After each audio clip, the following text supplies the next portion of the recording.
pour la récolte des fourrages dans les pentes. Le constructeur suisse Rapide lance sur le marché le nouvel outil attelé Vorber, abrégé W200, censé combler le manque existant dans le processus de dessiccation.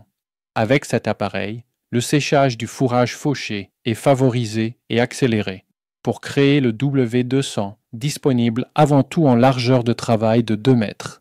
Le développeur a cherché de l'inspiration dans un retourneur à fourche à l'ancienne et a combiné ces éléments avec certains autres du twister déjà éprouvé.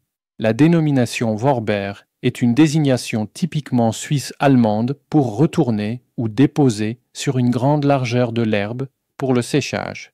Le W200, pesant 120 kg, est construit de façon légère et dispose d'un centre de gravité bas. Il peut ainsi être conduit dans des terrains escarpés de façon agréable et en protégeant les sols.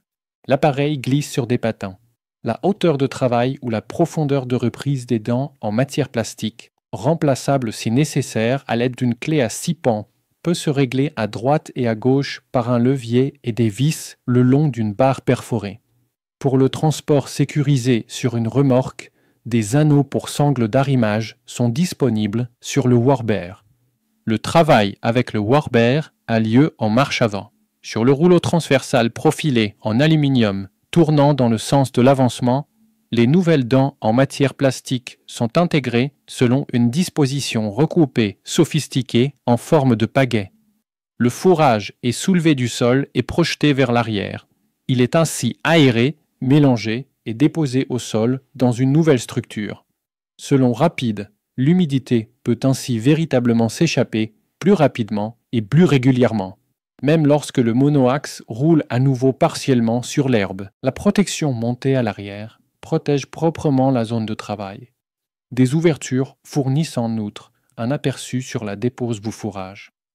Les racleurs en plastique noir empêchent le fourrage de rester accroché aux dents et d'être projeté vers l'avant.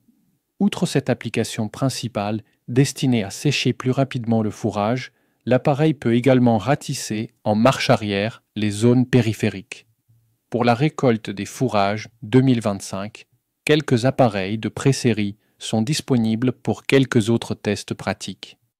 La production en série est prévue pour l'hiver 2025-26. Aucun prix n'a encore été publié pour ce nouvel appareil.